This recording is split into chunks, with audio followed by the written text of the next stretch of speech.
चातुर्मास के इस वातावरण में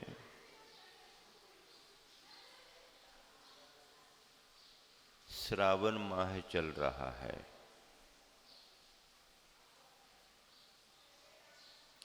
और श्रावण माह की व्याख्या हम ऐसी करते हैं कि पानी गिरे तो अपने बर्तन में उसे भर लेना चाहिए और गुरु की वाणी मिले तो अपने जीवन में उसे उतार लेनी चाहिए।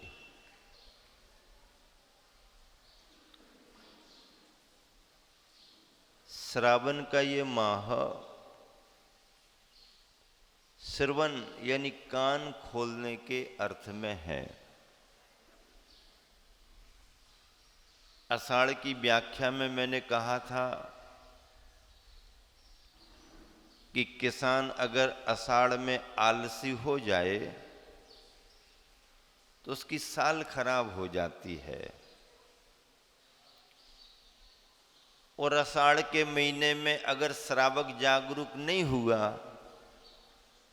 और उसे कोई मुनि संग आर्य का संग नहीं मिल पाए तो उसका साल पूरा ऐसे ही चला जाता है। इस बार तो कोई संग सानिध्य नहीं मिला, इसलिए किसान आषाढ़ में आलस नहीं करता, सक्रिय होकर के मेहनत करता है, उसकी मेहनत रंग लाती है और साल उसका अच्छा निकलता है। धर्म के क्षेत्र में मैं बार बार कहा करता हूँ कि आषाढ़ में अगर आप आलसी हुए, श्रावण के महीने में श्रवण यानी कान नहीं खोल पाए, आने वाले भाद्रपद में आपके परिणाम भद्र नहीं हो पाए तो आने वाले अगले माह में कुंवार में आप कोरे रह जाओगे। और अगर आषाढ़ में आलसी नहीं रहे, श्रवण में सावन में कान खोल लिए, भाद्रपद में परिणामों में भद्रता आ गई तो कुंवार में कोरे नहीं रहोगे बल्कि कार्तिक में जाकर के तुम्हारे दिए जल उठेंगे। चातुर्मास का ऐसा महत्व है।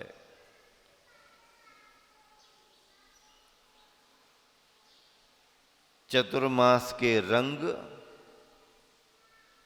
मुनिवरों के संग। इन दिनों में पूरा देश पिच्छीधारियों का लाभ ले रहा है और पिच्छीधारी भी इस वर्षा योग को पाकर के स्वाध्याय, साधना और स्वास्थ्य का लाभ ले रहे हैं। अभी प्रतिदिन कितनी खबरें आ रही हैं, उनके 5 उपवास हो गए हैं, 6वां शुरू हो गया है, आज 7वां शुरू हो गया, सप्त परम स्थान के उपवास चल रहे हैं। कोई बेला तेला कर रहे हैं। पिछले वर्ष सम्मेद शिखर जी में जो 57 पिच्छीधारियों का चातुर्मास हुआ था, 50 आरिकाएं और साथ हम मुनिराज एलक जी, छुल्लक जी और अनेक त्यागी व्रती भाई बहन, उस समय 1, 2, 3 उपवास की तो कोई चर्चा ही नहीं करता था, बेला तेला को तो कोई पूछता ही नहीं था। 3 के ऊपर 4, 5, 6, 7, 8, 9, 10, 11 तक उपवास हुए और वो भी निर्जल वाले। ये जैनियों के उपवास हैं जो निर्जल से शुरू होते हैं, अनाज छोड़ करके दिन भर लेते रहो, ये उपवास नहीं माने जाते, निर्जल। और अगर कोई केवल जल लेकर के भी, एक बार जल लेकर के करता तो उसका भी वह जलोपवास मान लिया जाता है। केवल जल क्या लेगा, कितना लेगा, एक बार लेना है, वह भी उसका उपवास है। पिछले बरस सम्मेद शिखर का चातुर्मास पूरे देश में चर्चा का विषय रहा और इस बरस अब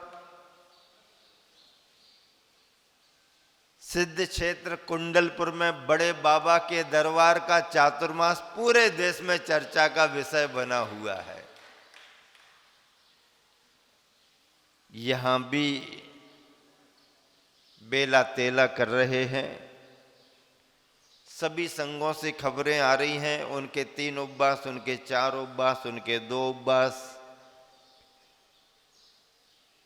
मौसम को देख करके वर्षा योग का लाभ सभी साधक जन लेते हैं और साधकों की ये आध्यात्मिक कमाई के महीने हैं, आध्यात्मिक कमाई के ये अवसर हैं जो 8 माहों में मौसम की प्रतिकूलता में नहीं कर पाते, वो चातुर्मास वर्षा योग में आध्यात्मिक साधना कर लेते हैं। कल के दिन नेमिनाथ भगवान का तप कल्याणक दिवस मनाया गया और आज के दिन नेमिनाथ के बाद पारसनाथ भगवान का क्रम आ रहा है और पारसनाथ भगवान का आज निर्वाण दिवस है। निर्वाण दिवस है, मुक्ति की प्राप्ति की बहुत बड़ी बात है। पार्श्वनाथ भगवान ने निर्वाण दिवस, पार्श्वनाथ भगवान का निर्वाण कहाँ हुआ? शाश्वत सिद्ध भूमि सम्मेद शिखर में हुआ और सम्मेद शिखर की पहाड़ियों में भी सबसे ऊंची पहाड़ी, सबसे ऊंची पहाड़ी, एक तरफ चंदाप्रभु भगवान अपना साम्राज्य जमाए हुए हैं पहाड़ी का एक छोर और दूसरे छोर का सबसे ऊंचा भाग पार्श्वनाथ भगवान की निर्वाण स्थली माना गया है। आज इस निर्वाण दिवस को मुकुट सप्तमी कहते हैं। क्या कहते हैं? मुकुट सप्तमी। आप सभी ने विचार किया क्या इसे मुकुट सप्तमी ही क्यों कहते हैं? संभवतया जैसा मैं समझ रहा हूं वह इसलिए कि आज के मुक्ति के इस दिवस को श्रद्धालुओं ने मुकुट सप्तमी इसलिए बना लिया कि सम्मेद शिखर के सबसे ऊंचे भाग में, जैसे सिर का सबसे, शरीर का सबसे ऊंचा भाग सिर होता है, तो पर्वतराज के सबसे ऊंचे भाग से निर्वाण पद प्राप्त किया मुकुट स्वरूप पर्वतराज का भाग। और फिर निर्वाण पद पाने के बाद वह सिद्धात्मा लोक के अग्रभाग में सिद्धालय में जाकर के विराजमान हुई, तो लोक का अंतिम भाग, अग्रभाग, मुकुट के समान भाग, ऐसे उस स्थान पर जाकर के सिद्ध परमात्मा विराजमान हुए, तो इसलिए भी मुकुट सप्तमी कहा जाने लगा। वैसे इस दिवस को मुक्ति सप्तमी कहें तो श्रावण शुक्ला की वह सप्तमी तिथि, जिस तिथि में पार्श्वनाथ भगवान ने निर्वाण पद प्राप्त किया, मुक्ति सप्तमी। और मुक्ति सप्तमी हमारे भावनाओं से वो पार्श्वनाथ भगवान लोक के अग्रभाग सिद्धालय में बैठे, तो मुकुट के रूप में मुकुट सप्तमी कहा जाने लगा। देखो, तिथियां महत्वपूर्ण नहीं हैं। आप ये नहीं कह सकते कि सप्तमी की तिथि का ये प्रभाव था कि पार्श्वनाथ भगवान को मोक्ष मिल गया। अक्षय तृतीया वैशाख शुक्ला तृतीया बड़ी प्रभावशाली थी कि मुनिराज आदिनाथ का आहार हो गया। कार्तिक बदी अमावस्या का इतना बड़ा प्रभाव कि महावीर भगवान को मोक्ष हो गया। नहीं, तिथि का कोई प्रभाव नहीं है। उस तिथि पर ध्यान करते हुए उन भव्यात्माओं ने निर्वाण पद प्राप्त किया। उनके ध्यान का प्रभाव है, उनके साधना का प्रभाव है। उस ध्यान बल से उन्होंने मुक्ति प्राप्त की। उनकी मुक्ति प्राप्ति में ये तिथि उस समय थी, इसलिए इस तिथि को भी उतना महत्व दे दिया गया। पार्श्वनाथ भगवान के निर्वाण पर आप बहुत प्रमुदित होकर के लाड़ू अर्पण करते हैं।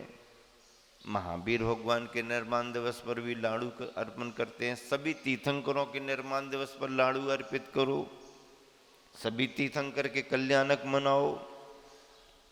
लेकिन आज पार्श्वनाथ भगवान का मोक्ष कल्याणक दिवस है। अब देखो, मुक्ति तो उन्होंने प्राप्त कर ली, और 13वें गुण स्थान में जब अरहंत परमात्मा के रूप में थे, तब की चर्चा ज्यादा करने की जरूरत नहीं। हाँ, उनका उपदेश हुआ, समोसरण का श्री विहार हुआ, बहुत अच्छा हुआ, भव्य जीवों का कल्याण हुआ, वो ठीक है।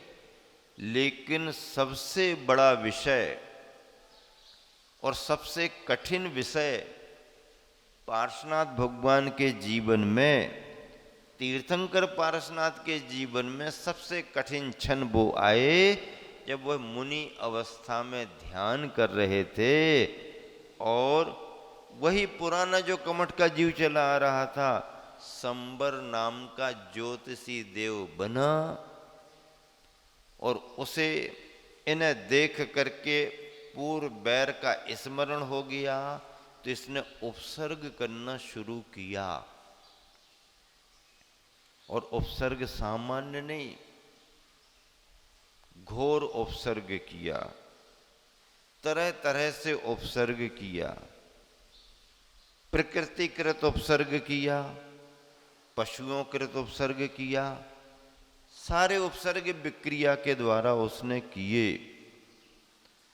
उन उपसर्गों को मुनिराज ने सहन किया, समता भावों से सहन किया, कोई द्वेष भाव नहीं आया। अवधि ज्ञान में झलक तो गया होगा कि उपसर्ग कौन कर रहा है, ख्याल भी आ गया होगा, लेकिन ये सोच करके कि अभी मेरी सत्ता में कुछ कर्म और बचे हैं, कुछ कर्म और बचे हैं, अब उन कर्मों को नष्ट करने में ये निमित्त बन रहा है, तो बन जाने दो। और एक दिन नहीं, लगातार 7 दिन तक उपसर्ग किया उसने, लगातार 7 दिन तक, दिन रात। क्या स्थिति रही होगी, कितना धैर्य रहा होगा उन मुनिराज के अंदर, कितने उत्कृष्ट उन्होंने अपने परिणाम समता के बनाए, वीतरागता का कितना बड़ा उन्होंने अनुभव किया, ये हम और आप ना तो लिख सकते हैं और ना कथन कर सकते हैं। पर उन्होंने उस समय जो किया, उनकी आत्म साधना इतनी गहरी हुई, गहरी हुई, गहरी हुई कि उसी उपसर्ग के काल में मुनिराज पारसनाथ को केवल ज्ञान की प्राप्ति हुई। और जैसे ही केवल ज्ञान प्राप्त हुआ, ये नियम है कि उपसर्ग अपने आप टल जाएगा। छद्मस्तों के ऊपर उपसर्ग आते हैं, लेकिन जो केवल ज्ञान प्राप्त करके सर्वज्ञ अरहंत बन जाते हैं, भगवान बन जाते हैं, उन पर उपसर्ग का फिर कोई प्रभाव नहीं होता। उपसर्ग अपने आप दूर हो जाता है, टल जाता है। ये नियम है। उपसर्ग टल गया, समोसरण की रचना हो गई, 12 सभाएं भी लग गईं। अब क्या हुआ? जब केवल ज्ञान के वैभव स्वरूप समोसरण की रचना हुई और उपदेश होने लगा, तो संबर नाम के उस ज्योतिषी देव के भी परिणामों में फर्क आया, फर्क आ गया। पश्चाताप होने लगा उसे, और समोसरण में बैठ करके उसने पश्चाताप करते हुए सम्यक दर्शन को प्राप्त कर लिया। उसे सच्चा स्वरूप समझ में आ गया और अपने कसाय का संस्कार भी उसे याद आ गया, और उसने अपने उस कसाय भाव के संस्कार को ही तोड़ दिया। अभी तक इतने भावों में टूटा नहीं, प्रत्येक भाव में उसने उपसर्ग किया और ये सहन करते रहे। पार्श्वनाथ भगवान का जीव प्रत्येक भाव में सहन करता रहा और कमठ का जीव प्रत्येक भाव में उपसर्ग करता रहा। जहां भी आमना सामना हुआ वहीं उसने घोर उपसर्ग किया। एक तरफा एक तरफा एक तरफा। लोग कहते हैं कि एक हाथ से ताली थोड़ी बजती है। क्या कहते हैं? एक हाथ से ताली थोड़ी बजती है। अब इसमें कौन सी दोनों हाथ लगे हुए थे? ये तो एक ही हाथ से ताली बजती रही, एक ही तरफ से उपसर्ग होता रहा। और बार बार पार्श्वनाथ का जीव क्षमा का भाव रखता रहा, क्षमा का भाव रखता रहा। अंत में पार्श्वनाथ मुनिराज के कर्मों की स्थितियां शिथिल हुईं और घातिया कर्म नष्ट होते ही अनंत चतुष्टय की प्राप्ति हो गई। केवल ज्ञान पाकर के धर्मोपदेश हुआ, सभाएं लगी, ये अलग विषय है। लेकिन केवल ज्ञान पाने के पहले उन्होंने कितनी बड़ी और कठिन परीक्षा दी है, ये विषय सबसे ज्यादा महत्वपूर्ण माना जाता है, सबसे ज्यादा महत्वपूर्ण माना जाता है। ऐसे पार्श्वनाथ भगवान का निर्वाण दिवस हम सभी को क्या संदेशा देता है कि हम सब भी अगर निर्वाण पद प्राप्त नहीं भी कर पा रहे तो कम से कम घर गृहस्थी के कामों से थोड़ी थोड़ी निवृत्ति तो बनाएं। घर गृहस्थी के कार्यों में थोड़ी थोड़ी रुचि लेना कम तो करें। अगर ऐसा आपने किया तो ये आपके लाड़ू चढ़ाना, भगवान की निर्वाण पूजा करना, भक्ति गुणगान करना सार्थक है, सफल है। और ये भावना भाई कि भगवान जैसे आपने निर्वाण पद प्राप्त किया है, आपके समान मुझे भी निर्वाण पद की प्राप्ति हो, निर्वाण पद की प्राप्ति हो। भगवान पार्श्वनाथ स्वामी के जीवन को देखो, कैसा लगता है। अपने जीवन में जरा सी प्रतिकूलता आती है, कितने परेशान हो जाते हैं। पार्श्वनाथ भगवान ने सब सहन किया और आने वाले दिनों में 10 लक्षण महापर्व पर संस्कार शिविर लग रहा है और संस्कार शिविरों का आप सभी महत्व भी समझते हो।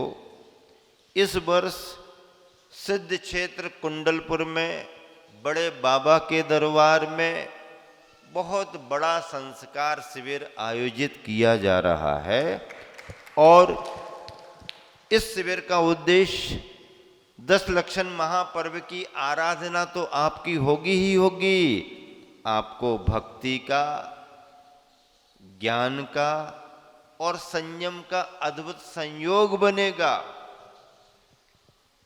ऐसे इस 10 लक्षण महापर्व के शिविर में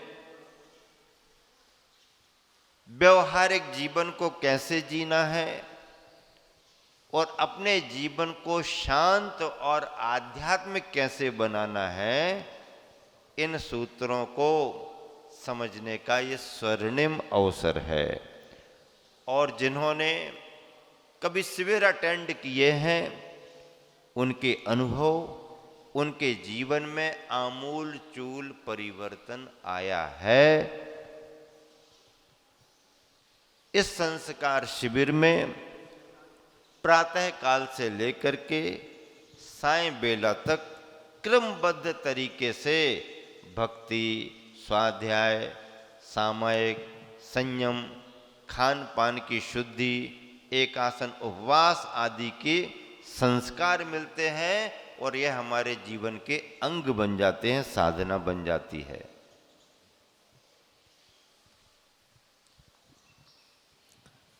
सभी लोग